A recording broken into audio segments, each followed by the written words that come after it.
it was unlike anything in that it had, like you said, you think you're going to get Con Air. And then there's a much more, not that that's not complex, so you have this wonderful setup of these incredibly strange, ominous, dangerous people.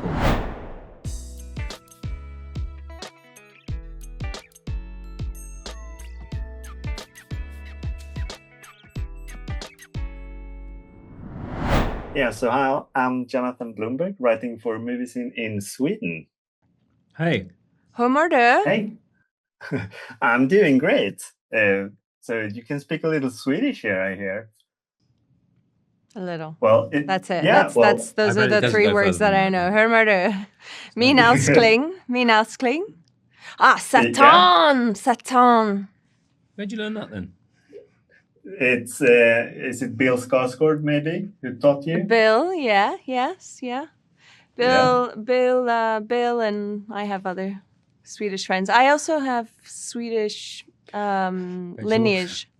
Oh, really? Yeah. Because I know you work with Bill on the Devil all the time, where you also did. work I with saw a text Jason. message from Bill last night, which was really sweet. Yeah. Well, I love this show. I watched all 10 episodes already, and I hope we get more seasons.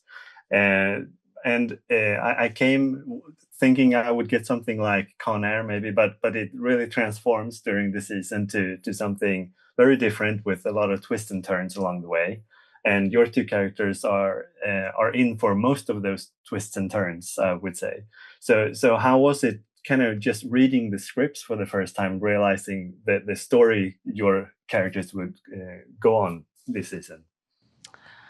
I was amazed when I first read the scripts and how kind of complex and complicated they are, and also, how relatable these characters are, and yet how entertaining the series is, and also, there's so much humanity in it, and what we think about the characters from the get-go, it really, like you said, the show really turns itself on its head. We really turn the genre on its head, which was exciting. There's such incredible, not only an opportunity to explore these multifaceted characters, but also the physical aspect of the show was really something that I was excited about reading the scripts.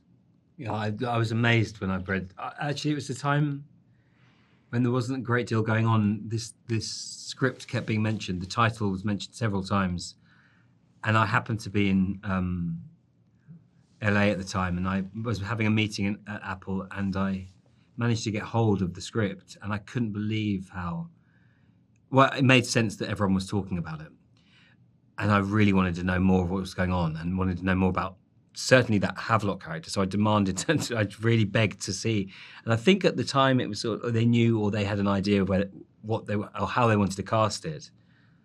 But it was unlike anything in that it had, like you said, you think you're going to get Con Air.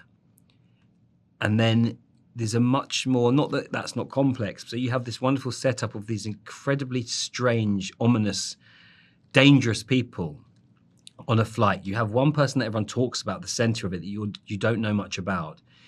You have this wonderful everyman guy in Alaska who's trying to deal with the situation unfolding. And you have a very unusual CIA operative who's come in to help, who's most murky in all her observations and decision-making. So are you kind of like, what on earth is this? And then you have the music references in it as well, which are kind of also juxtaposed against what was happening. Interesting identity, the music.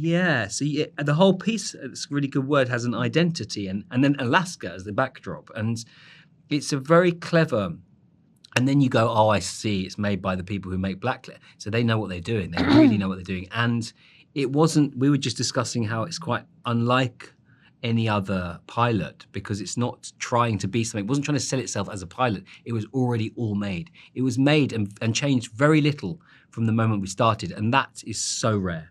There were hardly any changes to the actual arc of the entire piece. Mm-hmm.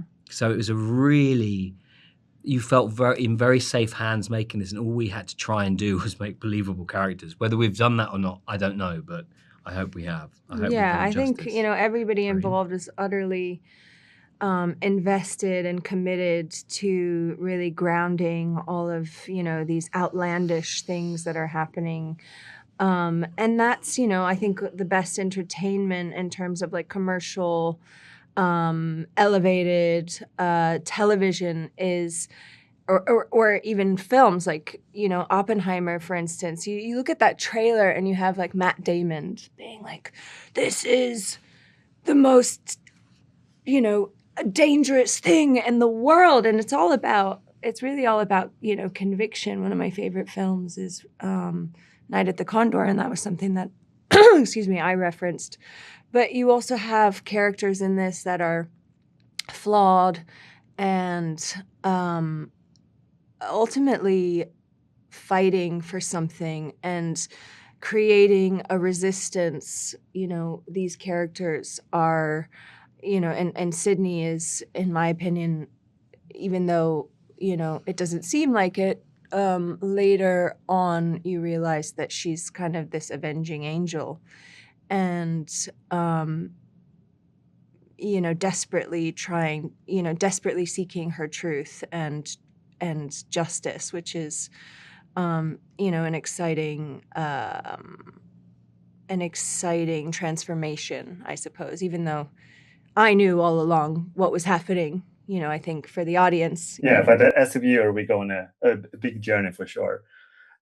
Thanks a lot, both of you, for taking the time to speak with me today. Thank you. And best Thank luck you. with the premiere now. Thank you very much.